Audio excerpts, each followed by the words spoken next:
like smidgens. How are we doing, everybody? Welcome back to the Sean Atwood channel. I'm Ron Swanson. I'm here with the one and only John Wedger himself, and we're here for Crime Theory. We've got a slightly shorter show today. John's got some schedules that he needs to stick to this evening, so it's a slightly shorter show, sadly. Now, I have been recording some content the last few days, and it's going to upset a lot of people because the world is just as... John, once we get 10 minutes into this, we can maybe talk about it a little bit. But the community's doing their job and sending me over problematic social media accounts and individuals that seem to promote a lifestyle or promote a lifestyle that is obviously not one that aligns with a regular person's thinking process. So, how are you, John? How's your week been? What's been going on with you? Yeah, good. I'm sort of back really into the swing of working and been writing, a lot of writing. So that's been good. That's been very cathartic. Yeah, let's get the book done, John. How are we getting on? Yeah, that is really coming on, you know. And what is amazing is, you know, the comparison between my memories of how not just the job of policing, but the whole culture that was policing throughout that crazy sort of early 90s time and how it is now, the rawness of it. But I just look back with total fondness, and it's been making me laugh. But there's no way it would tie in with the rules and regulations now, especially with diversity laws and all that. No way. Two different worlds. Yeah. Two different worlds. So and I've had a few ex police be in touch with me who've recently retired and just saying how what an absolute load of shite it is. It's total crap, and how they're happy to be out. So that, which is weird, because when I was young the guys coming up for retirement, actually a lot of them didn't want to retire. They loved it. They just said, I'd do another 30 years.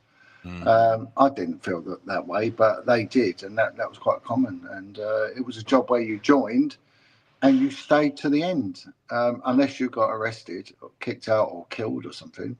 You never had a career change because it was just so good. It was just a laugh. But now, I don't know what have they done to us. Say, you know, this government is it's awful what they've done. So bad what they've done, but it's, you know, it's all, we're saturated by it, aren't we? So what can we do?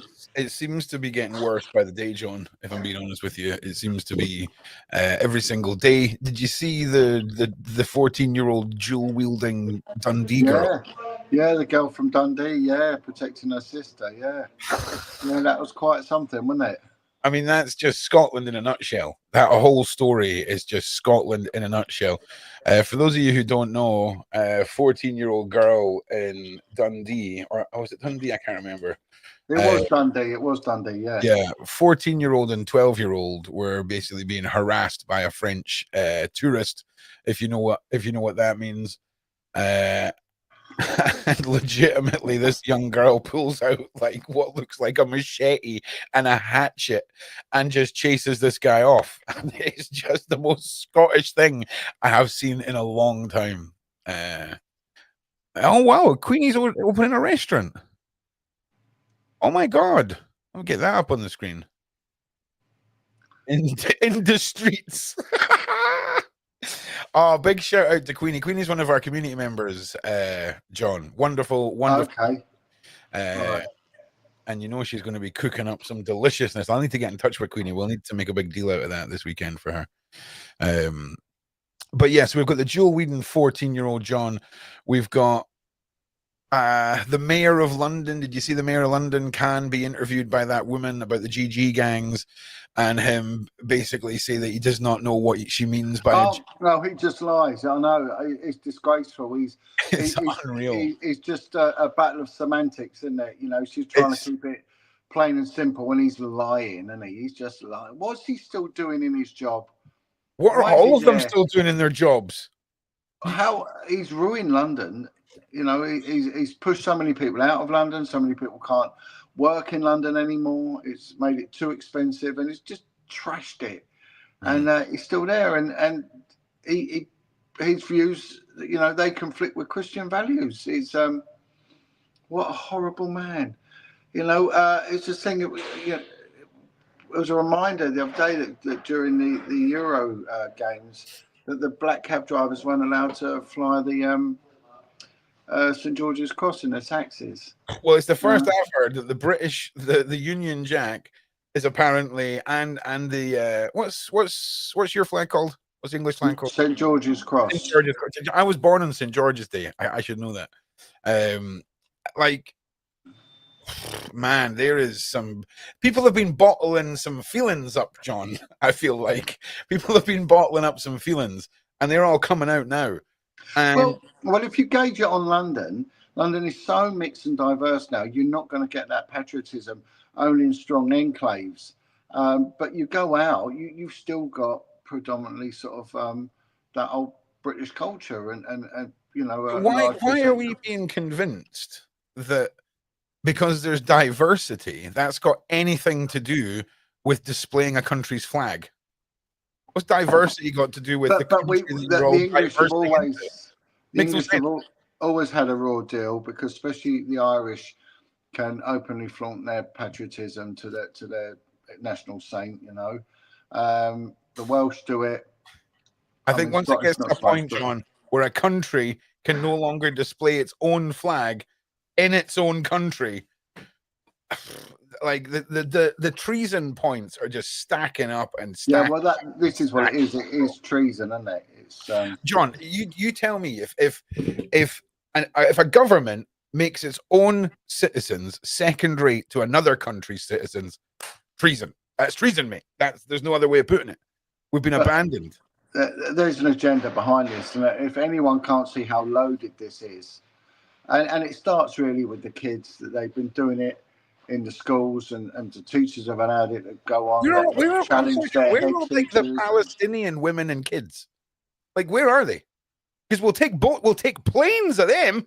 You could send over truckloads of like women and children who need us. No problem. That's not an issue. Not an issue, mate. But it never has done. And even when it came to the work that I was in, when it comes to loitering offences, prostitution, the children, if they were caught, they weren't criminalised because they were seen as victims. And it's the same when you get unaccompanied minors, especially within the West African community. A lot of kids got trafficked in, usually via Ethiopia. They come from West Africa via Ethiopia or Dubai, and they'd be brought in with what they call an uncle. It would just be an agent. And unaccompanied minors, but the kids were never dealt with as suspects at all. They were seen as victims. It's always been the case. I know that Nigel Farage come out with that statement saying that they'll turn women and kids away. Well, yeah, and that's not really how our benevolent justice system works. It's not the kids' fault, So somebody had mentioned in the side chat earlier, John, about UKIP mentioning Jesus too much. Now, you know how I'm not part of the Jesus crew, okay? But I am fully okay with UKIP can go full Jesus for all I care, because that's the country that I'm part of. You know what I'm saying? And I'm okay with it. Christmas, Easter, no problem. But I think too much is getting stripped away now. Too much is being stripped away, and the government is the one who seems to be facilitating so much of it. Yeah, and I think that they're deliberately allowing this polarization. Of course they are. On one side, you've got the young lads, a lot of the black lads, a lot of the North African, the Muslim guys, and they tell me that their enemy in society are the Jews and the homosexuals, and that they put it in a more vernacular way than that. Okay. And then on the other side of it, you've got this alt-right, which seems to be pro-Israel. So this division has already cropped up massively. And really what we're not doing is centering our forces on the fact that we have a treasonous government. These other sort of arguments, they should be side issues. The fact is we have got a treasonous government, which is an anti-Christian government. Yeah. It's atheistic. It's anti-British people government. Right, the religion thing is secondary, John. The religious thing is secondary, but you're totally right. Look at the new rule they've got. The new fiscal rules come in that if you withdraw more than £200 within a 7-day period, you flag up. Sorry, say that again. Right, there's new fiscal rulings come up that if you withdraw more than £200 cash in a 7-day period, that you become a person of interest, and there's some economic crime unit will be looking into you. £200 cash. That is great. That is awesome. That is awesome. No, you'll be seen as a criminal if you're doing it, if you're withdrawing £200 in cash. What, but why? I'm not doing anything suspicious with that cash. Yeah, but this is what's happening. I mean, the Proceeds of Crime Act, when it first came in, that if someone had £5,000 on them, believed involved in criminality, could not prove the whereabouts of that money, it could be seized. Yeah. Within a very, very short period of time, that went down to 2,000. Then it went down to 1,000. Then it goes lower and lower and lower and lower, and that kept happening and happening. God damn it! So it's their way of criminalizing cash. Now we need to find a loophole. Right, we need to figure out what you could possibly be doing with cash that doesn't involve anything criminal, John. Well, that's okay, but then prove it, and you can't. And there's so much money you can give to the window cleaner, right? Every week. Do you know what I'm saying? But man, some cultures are very cash orientated, you know, especially the Cypriot, the Middle Eastern. It's a thing to have a lot of cash, and the traveling community, it's all cash. It's all cash. It's all bangers and mash. So you can see what they're slowly doing. The thing is, tapping out, you know, with a card is so convenient. You know, that's where they get it. It is so convenient, and it's deceptive as well, because if you're tapping this, tapping that, you're not keeping an eye on what you're doing. With cash, you do keep, you know, a tangible record of what you've done, because you can see it slowly going downhill. But we're just being, but absolutely decimated bit by bit by bit. But there's an interesting story. I mentioned it. I think it was a year ago, but it's now in the coroner's court. And I mentioned this guy, and I said, this is a person I think of interest, and especially when it comes to sort of criminal shows, you know, investigations and chats that we do on here. There's a case of a former detective inspector called Warren Arter from the Metropolitan Police, who was found dead in a police cell whilst on remand for an investigation. I think he was charged with offences relating to Class A drugs, especially the white powdery stuff. And he was also involved in orgies, it was mentioned in the paper. Now, I worked with this guy for many, many years. I did know him. But he'd done a runner from Barbados, where his wife was found unalived in a hotel room with traces of the white powder in her bloodstream, but nothing suspicious there. He had a history of domestic violence against this woman. And this guy, he was on full pay under investigation for 7 years. 7 years, right? 7 years. Bear in mind that, you know, again, comparisons of what they did to me and how they treated me. I think I was under suspension for about 2 months because they said it cost too much money to keep me any further.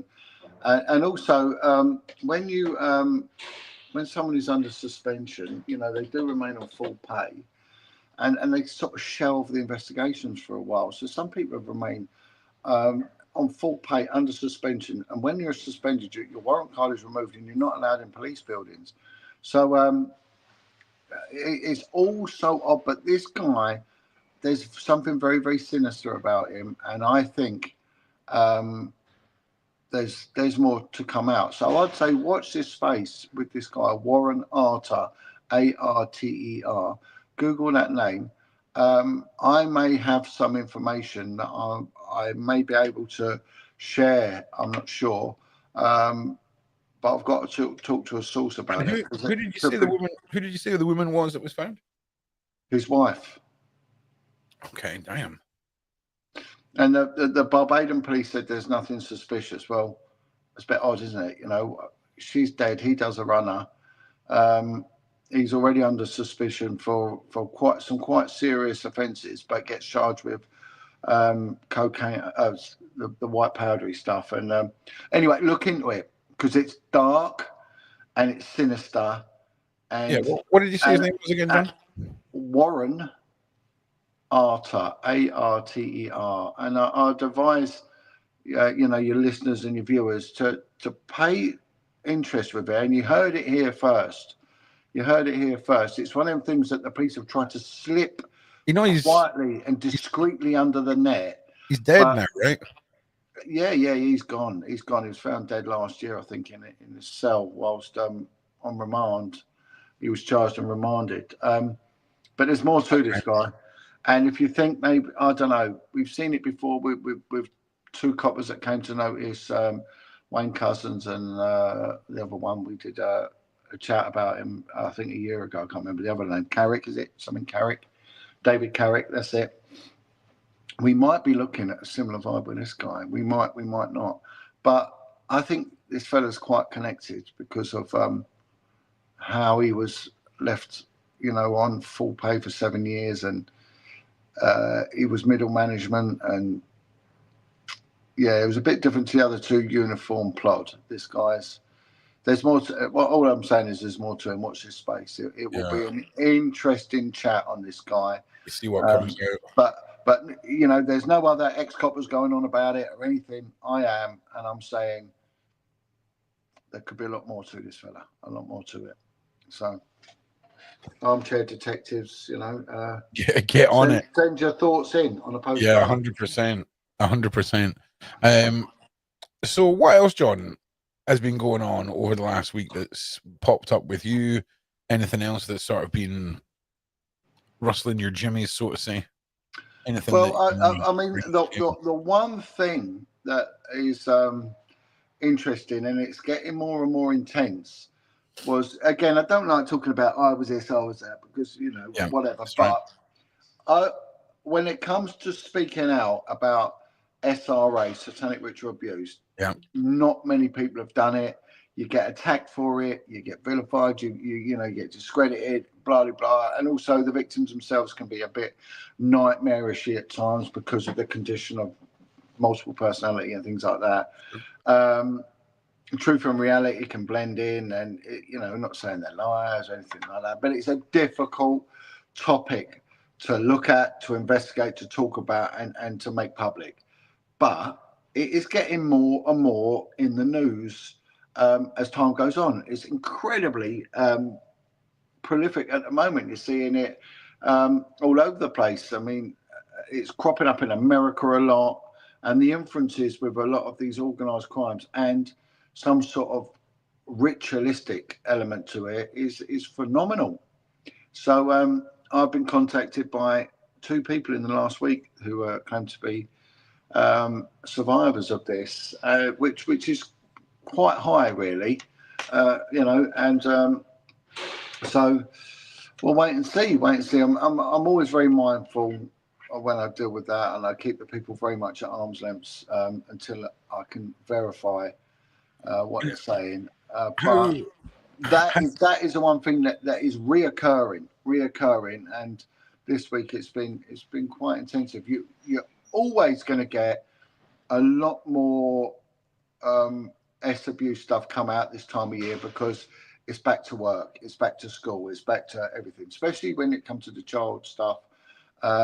This is when you start getting loads of it, because it used to be last day of the holidays, and usually last day of term, and last day of the holidays, because the kids were going, they knew that they were then going to have to spend time with an abusive parent or a relative, and they'd tend to tell a teacher on the last day of term.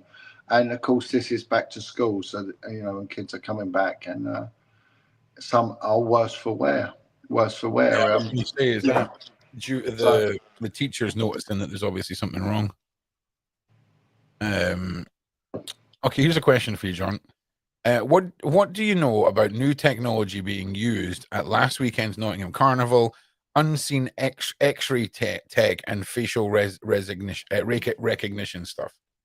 You know anything about that, John? Yeah, I mean, facial recognition's been about a long time. There's nothing new in that. I mean, they're just rolling it out more, aren't they? It's how this works. It's the police don't tend to talk about their mythology a lot. So prior to the carnival, they'll have a team. They'll have the TSG, the Territorial Support Groups, which is like the riot squad, the heavy mob, and they'll have certain detectives that will be sent to work with them. So on the lead up, a month before the carnival, they'll go around smashing doors down of all known troublemakers and drug dealers. And then they'll go around, kick their doors in, get them arrested, and they will be kept on bail with strict conditions, or they'll get them charged, and there'll be conditions from the court not to attend the carnival.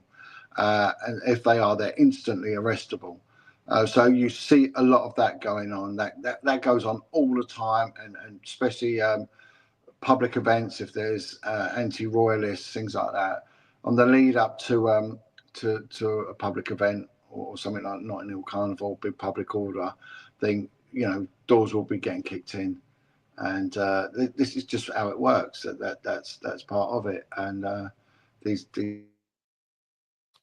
recognition, comes into its own on that front.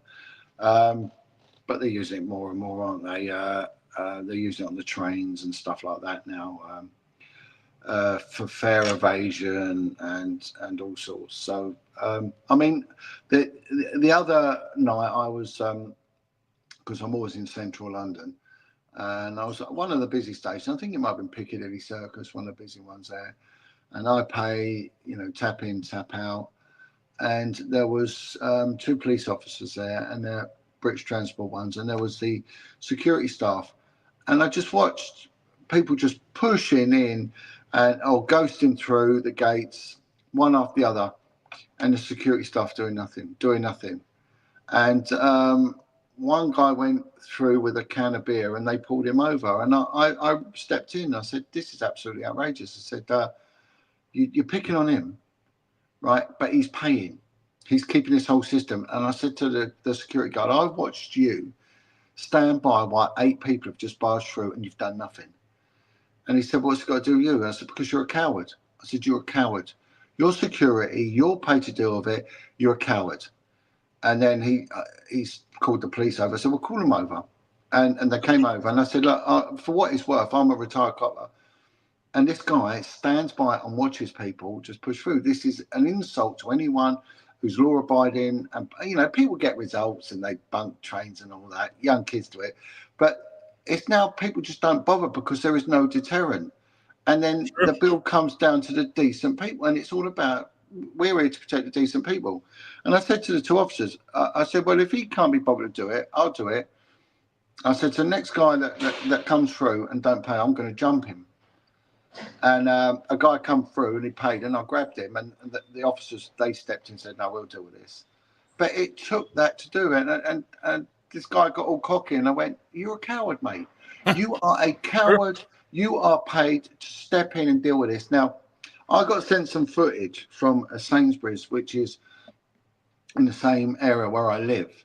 And it was a neighbour of my friend, and he's in Sainsbury's in one of the bigger shops.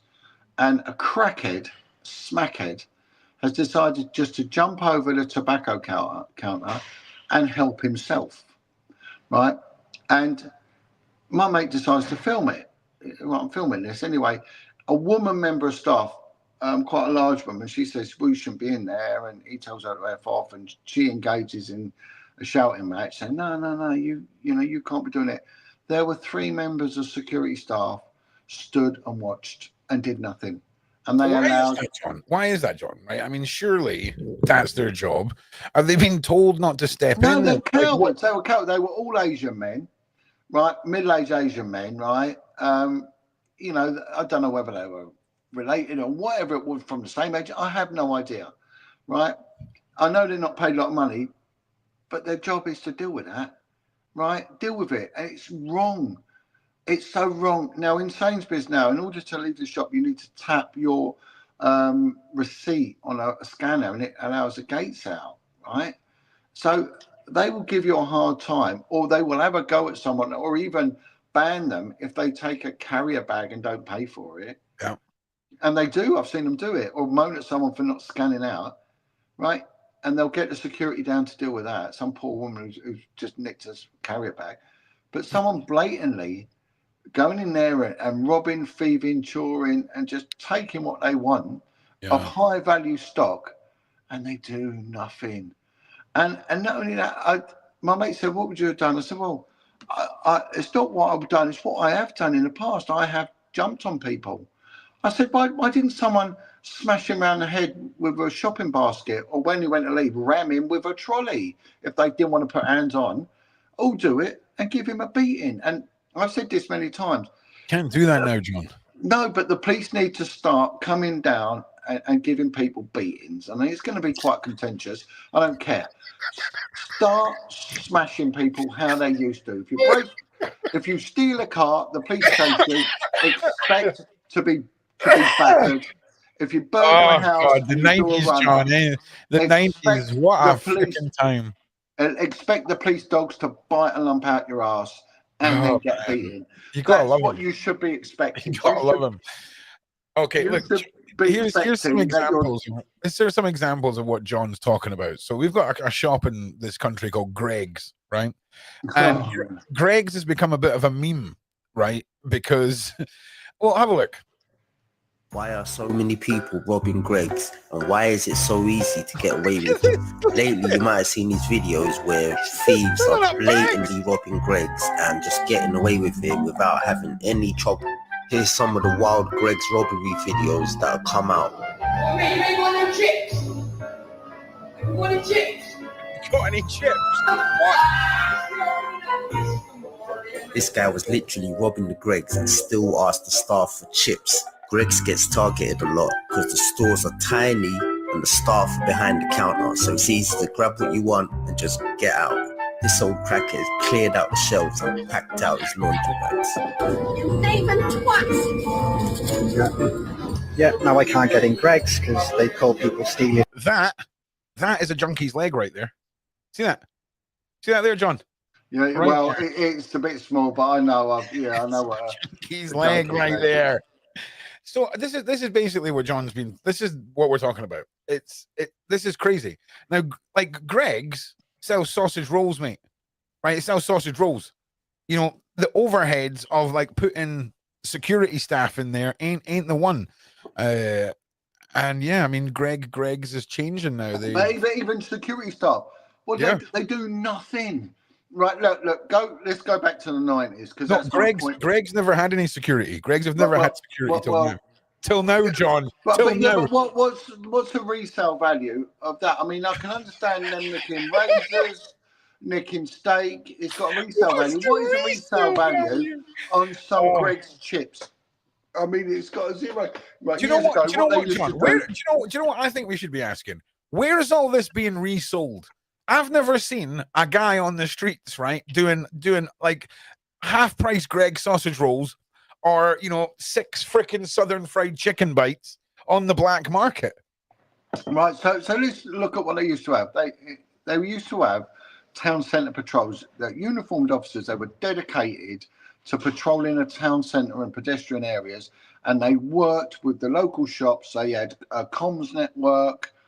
They worked purely on intelligence, and when known shoplifters came in, they done them, right? They just done them, and that was that. And in some areas, they were that effective, they almost made them crime-free, and therefore it's a safer place to shop, right? And that's that. They got rid of it all. What do they expect is going to happen when you remove that uniform, permanent police presence from it? And the deterrent, the fear of getting a belting. Look, when you go back to school, if you had a teacher that would belt you if you were mucking around, on the whole, you'd have a very quiet class. If you had a teacher that did nothing, you had a rowdy class. Yeah. So it's common, but it's gone. It's the public gets what the public wants, If a teacher hits a kid now, the mum goes up screaming to the school and calls the police and all that. So we're gone, mate. We're gone. We're finished. We're finished. I'm not advocating leathering kids and all that. It's called reasonable chastisement, and there has to be a deterrent, and it has to be a severe one. It has to. Otherwise, you've got chaos. You've got madness. Do you know what I'm thinking we do, John? Right? Is we just get tiny little prisons to put the fingertips in of the kids, and then they can't use their devices. They can see their devices, right? But the tiny little finger prisons won't let them use it. I know what you're thinking. They'll use the tip of their nose way ahead of you, John. Welder's mask. Sorted. I'm just saying. Yeah, there you go. Yeah. But it's true what you're saying, John. There is no... There's no deterrent, nothing. There's no deterrent at all. And you know what? It's funny. I was doom scrolling the other day, and some guy was talking about how the worst thing a parent can do is teach their child that when they ask them to do something, their child will only then do it if there's a threat behind it. You know, come on, you said you would do that. And it teaches some children who then still don't obey their parents that the world is a series of being made threats with no consequence. And it was an interesting, you know, they also say, don't expect the child to do something the first time you ask. And there's no point in getting angry if you're on the 5th time of asking them. They're a child. You take up, But it was an interesting one to think about, the whole concept of a parent saying, oh, you know, hey, listen, if you don't get that done, you know what will happen or whatever. And nothing ever happens, you know, obviously, because, you know. Well, it's an empty threat and the kid knows it. Yeah. And it's the same with reasoning with kids. Since when did you reason with your kids? You know, you don't reason with them. I mean, but, you know, and also do things with your kids as well. You know, a lot of parents do nothing with their kids now. They just allow these electronic gadgets to do the parenting for them, don't they? And like someone said, that there's a saying, I love my kids to death. Well, why don't you love them to life, you know? Yeah. You know, there's nothing I wouldn't do for my kids. Well, we'll do something then. You know, it's always about after you know, I'll die for my kids. Well, don't go on about dying for your kids. Live for your kids. Live for them. Not die for them. Live for them, and do things with them. Make them practical. It's you know, when I work with offenders, if they come from an agricultural country, they're good value. They know how to use their hands. They don't worry about the cold, the rain. And they've got motor skills. Their bodies know how to work. But if they come from here or from a couple of other places, which I don't want to mention, they're absolute waste of time. No, but if you've got someone from Eastern Europe, Southeastern Europe, they're bang on, absolutely bang on. And you can see why they're doing so well in the construction industry. You can see it, and why they are being predominant in them places, because they are grafters. They're monopolising it, and that should be regulated. And some of them that claim to be trained in these trades aren't, you know, and they're now getting into managerial positions where they're just only taking their own in, and that is wrong. You know, that should be sorted out. But the reason they got there in the first place was because they would put the graft in, you know. Yeah, I actually seen this spoken about online, Mac, as it was rolling out. So some of the schools now in America, John, when the kids come into the schools, they get given, like, it looks like a bag that's been made out of that stuff they make fight guards out of when they're training dogs. You know what I'm saying? Yeah, they're called, there's a name for them. Like, if you try and cut through them, it's like Kevlar. It's like Kevlar bags. Yeah. There's a word for them, and they just block the signals. It's basically, John, that you can't open the bag until the end of school. It requires a special key. Well, concerts do that, don't they? When you go into concerts and that. Yeah, some of them do. Yeah. No unlawful footage going out there. So here's the thing, though, right? America just had another school pew pew, like today.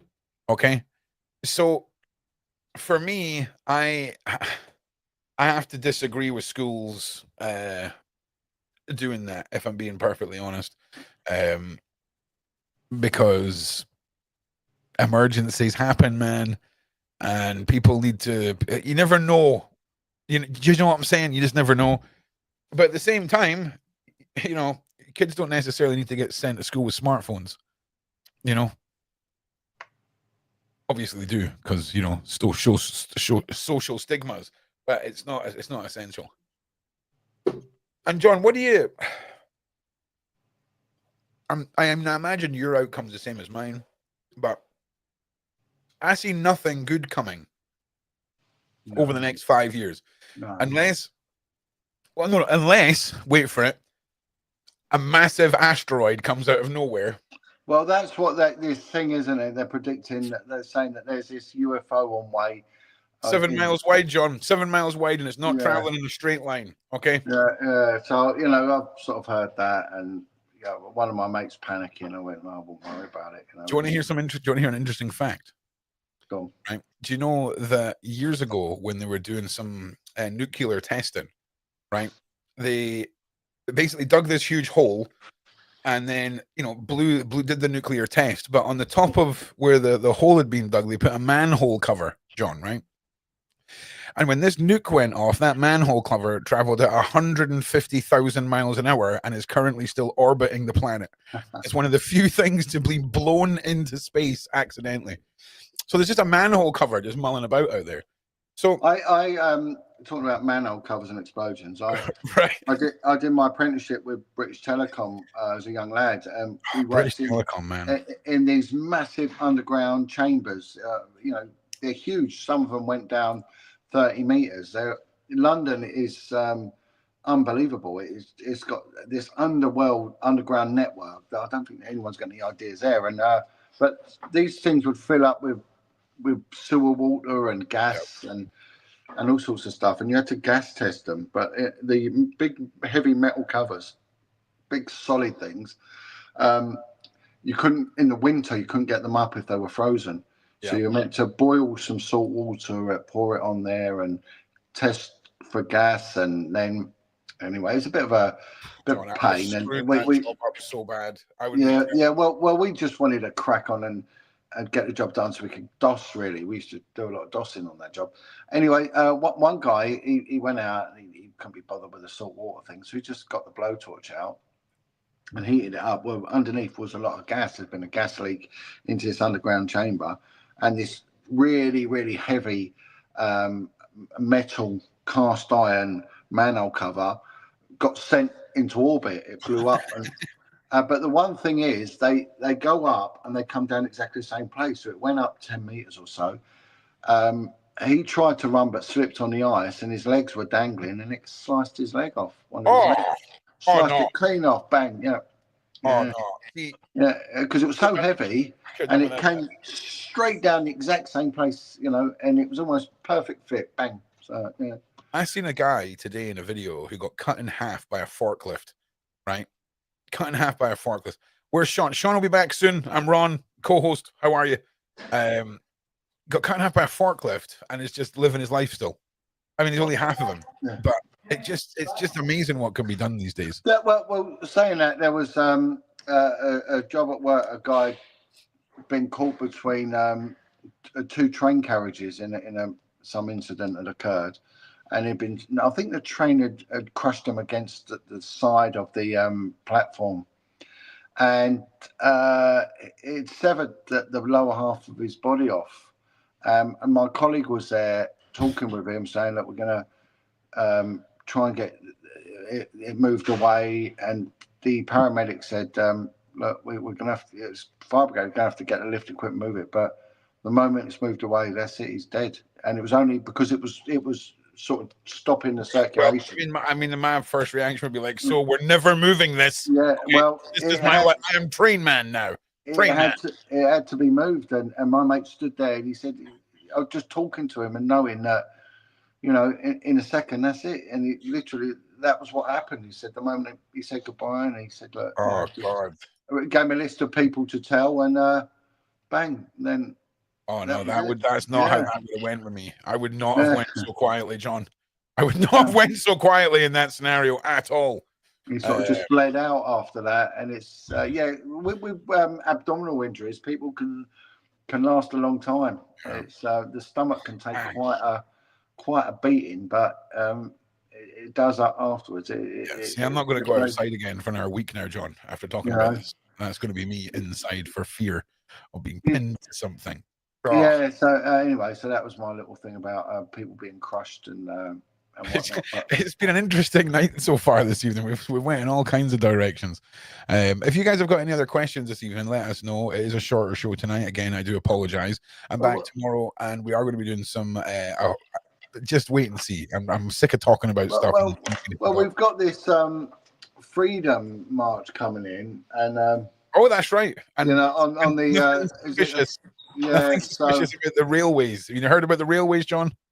No, go on.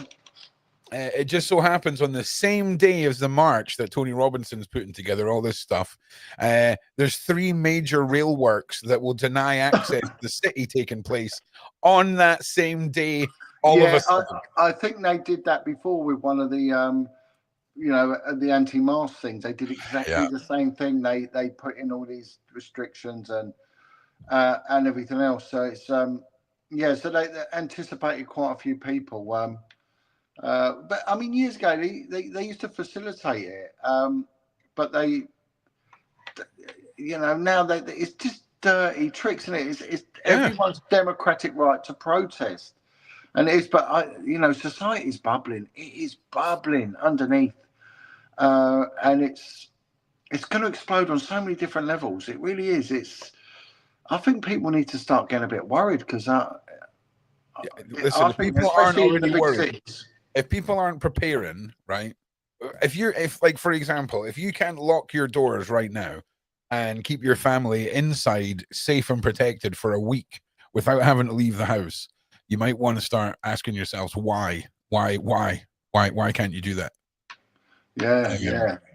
It's, And you know, because I've got my finger on the pulse of it because I work with a lot of people fresh out of prison and things like that. So you know, they relay the story to me. A lot of lads caught up in gang violence and things like that, and they do relate to me, you know, what's going on.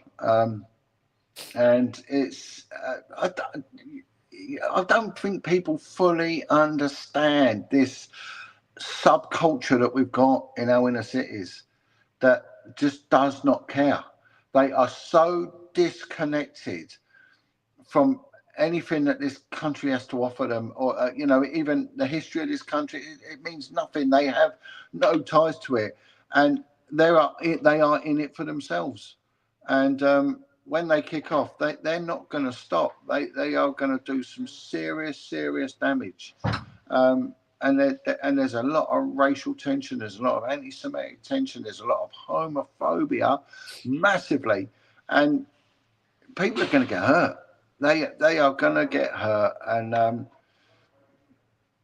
don't know. I suppose you know, if this channel's being monitored, you know, and we can warn the government, please, you need to the government take heed doesn't and start care, understanding. mate. The government doesn't care. The government's going to be. I mean, I just don't know when it's going to kick off. I don't know when the mass importation plan is going to be activated. You know, because there's only one type of individual coming over, and it's a certain age, and it's male, and they're male. Do you know what I'm saying? Yeah.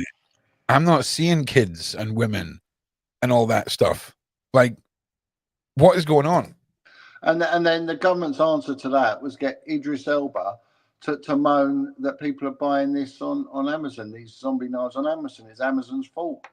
I mean, why do we even allow these people to come out with such crap and then still think they're worthy of watching on the telly? John, the latest one was they've just banned tanto tipped blades. So, you know, a tanto tip is where the blade comes to the point like this, but the point is also got a bladed edge. So it's like, have you ever seen like a ninja short sword or whatever? Some of their tips have got what you call tanto tips. Banned. 100% banned. Of course, it's going to get to the point, John, by 2030, all there will be is sporks. It will be a spork nation. Okay. It's and also the illiteracy rate and you know how these young lads are talking. They talk this romance stuff, and it's nonsense. If you listen to it within about 5 minutes, it just fries your brain. You think, what? It's the articulation of it is about 10 words. Right. And it's nonsense. It's total nonsense. And they make out it's a language. No, it isn't. There isn't. There's no structure to it. It's but you can't tell me that if they didn't bring out the Roadman dictionary, you wouldn't buy that and just have a flick through it for a laugh. Oh, mate. Well, the Roadman dictionary, a lot of them can't even read, so they wouldn't bother with it because they wouldn't be able to read the words anyway. And they you're savage. Yeah, sorry. Yeah, honestly, I have to listen to it, and it's bear this, bear that, and there's just man this, man that, and it's not even like it is confined to the 5th generation Jamaicans. ginger kids are saying it. You know, they're all doing it. You know, and the girls are calling each other bruv. Yeah, bruv. Yeah, bruv. And you think, oh mate, I hate listening to it. I don't want to hear it. I don't want to be around the inner London. Did you hear It's about the horrible. passing of a certain Mr. Aki from Liverpool? Oh yeah, that guy, Yeah, Gonzo, no more. He is no more. What happened to him? He was found unresponsive, I do believe, this morning. I was quite a big lad, wasn't he? Yeah. So he was something. I suppose the word on the street what happened to him. Yeah, he made quite a sort of. He may have squeezed the wrong set of muscles, mate. Yeah, they're just he was quite old purple boy. Funny, infamous Brit muscle squeezer. Someone wrote a song about him. Purple thingy and a trackie, and it was there was a song made up about him. Yeah, come a bit of a cult. Well, we have to see what happens with his at his funeral. You know. Yeah, man. I mean, what an bizarre chap. Yeah, but really odd geezer. Really odd geezer. Yeah. So it's I'm gonna have to dash in a second. So that's right. Apologies for the that's all right, bro. Departure and all that, but hopefully I might have a bit of an update regarding this Warren Arter thing. It's John, just get the book finished, mate. Okay, Christmas is about 5 minutes away. Okay. Yeah. No, well, you know, it's been good. It's been good, but again, someone's got to give me some. I'll have to run it through a solicitor because there's things mentioned in there. I'm thinking, oh my god, am I going to get in trouble? Am I going to get in trouble? So, but it's the truth. The truth. You shouldn't have to censor it because it's the truth, and that's the thing. Is when people do these autobiographies or these exposés, it's the truth. No, it isn't. No, it isn't. If the truth ever got out there, you'd be nicked. It's not the truth. It ain't. So even saying that statement's a lie. But anyway. Well, thank you, and hopefully you are welcome, my G. I'll Great have a lot seeing more you. to say next week. I should have a bit of research for you next week. Yeah, nice. Well, I appreciate you, mate. Everyone. Take it easy, brother. All right, everybody. Thank you for coming and joining us. If you've got anything else you want to ask, fire away. We'll stick around for another 5 minutes, and then I will see you all tomorrow. I'll be honest with you. August has been an odd month for me. It's been. I actually had a holiday, took some time off, and done a lot of like. I don't know how to say it. It's almost like trying to find yourself again. It's weird. Not because I went on holiday. A lot of factors. It's been weird. I'm not going to lie. It's been an odd month. So yeah. Also, I've been learning a lot more about ADHD traits, which has been fun. And I've got a new app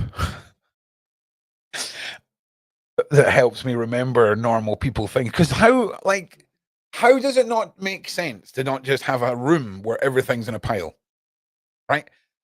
Like, I know everything about that pile. The pile is good, but no, I can't do it. Can't. Society says no, mate. Society says no. So what have I learned about myself? I've learned about myself that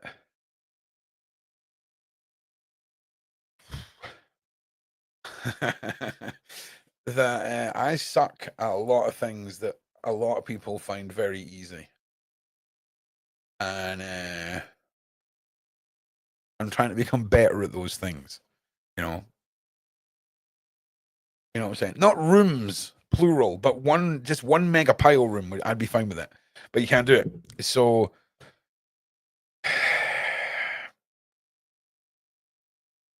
Yeah, I'm just trying to refine some life skills at 44 that most people refine when they're like 17. You know what I mean? I'm getting there. I'm doing okay. I think I'm doing okay. Ghost hunting is coming back. Yeah, of course it is. Ron's got a lot of stuff that's been pre-recorded. Ron's got a lot of stuff going on for you guys.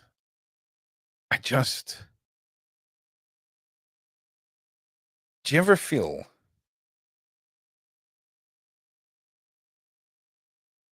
void of the things that people say make us a person?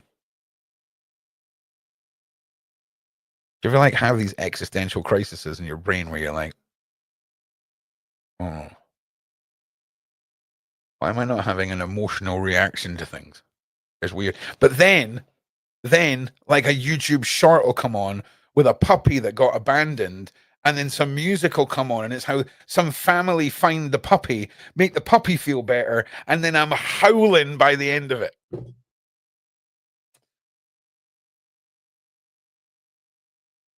It's interesting. So yeah, do you know why, Louise? Do you know why you never seen that documentary? Because it's all on the PC that needs repaired. Because I'm a dumbass. It's literally all of the hard copy files are on the desktop on the computer that is needing to get fixed. So it's coming. Ron and his never-ending list of stuff. It's weird and it's odd because I can't remember the last time I lived like this long by myself. See, Louise, it sounds so easy when you say sort it out. It's just. Oh my God, I'm 50 today. Hell, big shout out to the birthday boy. Big shout out to you, my G. So no, I do feel emotions, but it's like things that I feel like that should bother me don't bother me. Do you know what I mean? It's weird. But no, I definitely feel things. Okay, just so we're clear. But it's just odd. I find myself wondering why things are a big deal to other people, but just don't even make sense to me. Nah, see, I unplugged for like 9 days and it was awesome. It's not an unplug thing, right? It's almost the opposite of an unplug thing. Not like double plug in, but it's like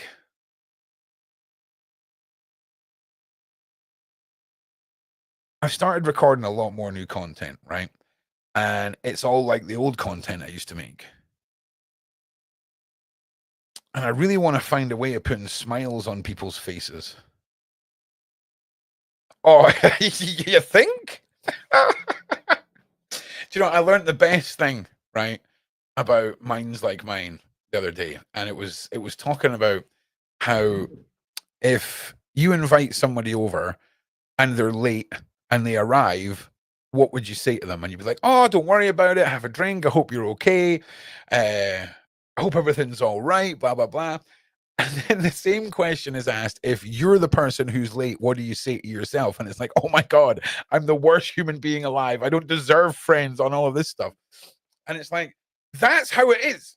And also, apparently, there's people that don't have an internal monologue of 6 or 7 voices in their brain constantly all day. Because Dan's all about, let's go to bed at 9 o'clock. Okay, that's fine. I'm still not going to get to sleep till 3 o'clock. Okay. Oh, God, it's crazy. It's crazy. And it's like, I swear, it's like my brain knows. It's like my brain knows. It's mad. It's been a very interesting week. But it's been good. But man, I need something to really just like, oh yeah, get my brain into something. I just don't know. I just don't know what to do. I don't mean I don't know what to do in life. I mean like content, a lot of things. I'm waffling. But it's been great to see you all. Hyper focus is, and I tell you something else. Somebody else described it like if you take a torch and shine it at the wall and then make the beam really small, that's what hyper focus is. And then the more you kind of expand it, the less focused you are, and the more you start falling apart. So hang on a second. One sec.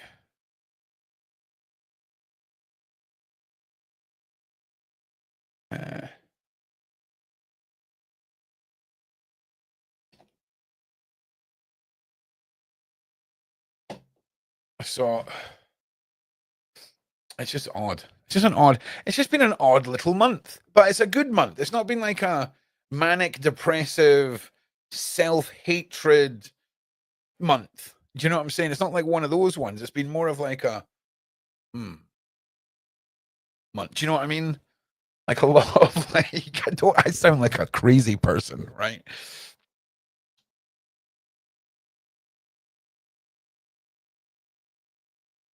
I don't know. I feel like there's something brewing, right? And I just quite haven't got my focus on it yet. And when I do, it's going to be awesome. Okay. So yeah, that's about the best way of doing it. Yeah.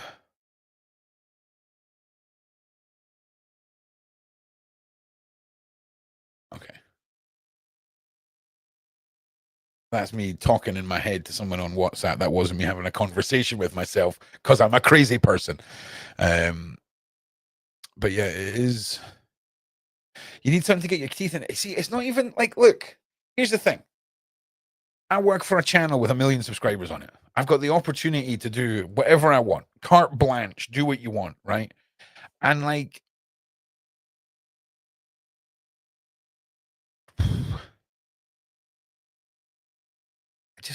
I just can't figure out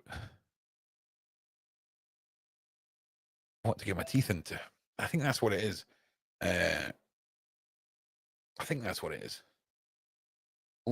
Take some long walks. Oh man, it has been way too muggy for long walks for me, sadly. But I mean, you're right. But and you heard what John said about that guy getting pinned in half, right? So I don't know about outside. Do you know 100% of people that are unalived outside are unalived outside? I don't think we can see anything there. I mean, I sit at the front door and I go outside. I do go outside. Thank you very much. That's where they sell the beef jerky. All right. You gotta. I call it hunter gathering. Do you know what I'm saying? Gotta go hunter gather at Morrison's. Okay. Gotta go hunter gather at the Pokemon store. You know what I'm saying? That's why we're taking out £200 in cash. Pokemon sales. Fight the system. Because, yeah, that's all cash.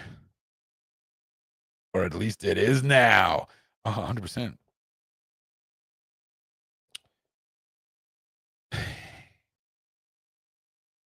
Do you know, not treadmill, right? But do you know what I've always wanted one of those Peloton bikes, right? Like I really have, because that's non-impact cardio, right? And treadmills, they're okay, right? But really, for me, anything that I can do sitting down, banging. Apart from the rowing machine, that was invented by a sociopathic psychopath. Freaking rowing. Nah, mate. Nah.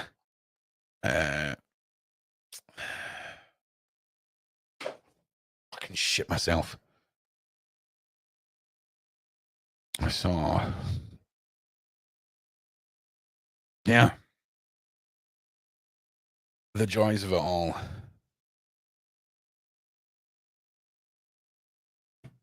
Yeah. Anyway, listen. Love you guys. You're all awesome. Like and subscribe. See you all tomorrow. And get prepared for next week. It's going to be a much chunkier one from me next week. And we've got our second interview with Barbara coming up on Friday as well. So come and check it out. All right, from me, Ron Swanson, as always, take it easy, guys, and I'll see you in the next one. I will enjoy Dexter. Peace.